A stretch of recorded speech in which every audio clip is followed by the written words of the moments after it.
We're going to be freezing number 5 very quickly because it's not hard to tell what's going to end up happening.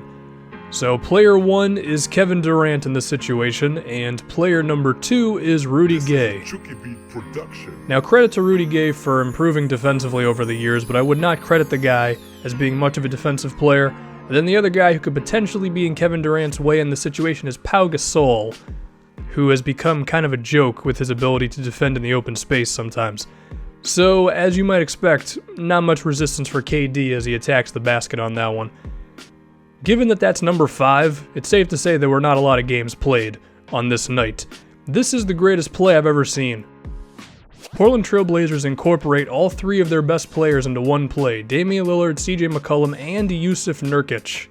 There's a lot of details of this one. The first thing we have is CJ McCollum handing the ball off to Damian Lillard. Having 2 offensive players like this moving in opposite directions can confuse the defense, and while that initial action doesn't result in an open shot, next they're making Brook Lopez defend the pick and roll, and the Nets would find a way of actually hiding Lopez on screen and rolls before this season. So if you can get him involved in one, there's a decent chance you're going to put 2 points up on the board. And they do it with Jusuf Nurkic, who's a quality offensive player.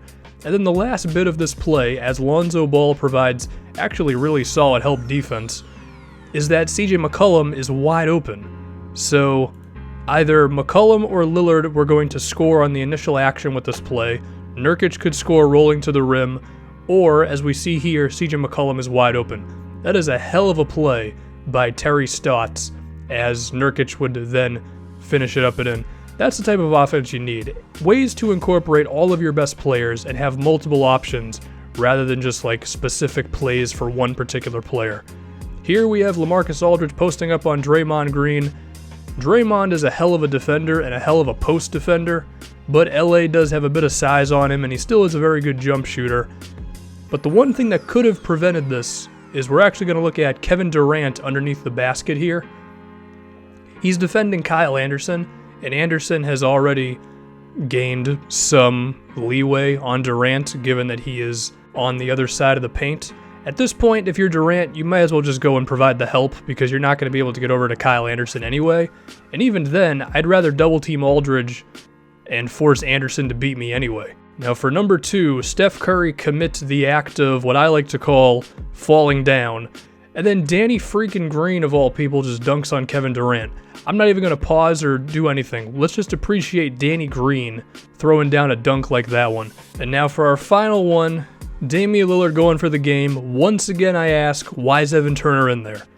Same thing as before. He's a terrible 3-point shooter, and the one other option that really would have made sense would be Pat Connaughton, who's a way better 3-point shooter than Evan Turner is, and would force the defense to have to really stay glued to him. I mean, Lonzo Ball's already given Evan Turner quite a bit of space here, and Damian Lillard is not looking to pass to Turner anyway. Just have more shooters in there, Terry Stotts. And then, of course, we all know what happened. Lillard knocked down the game winner. So we praised the Blazers and Terry Stotts, and we also gave him a little bit of crap. But when Lillard is that good in the clutch, does it really matter, ultimately?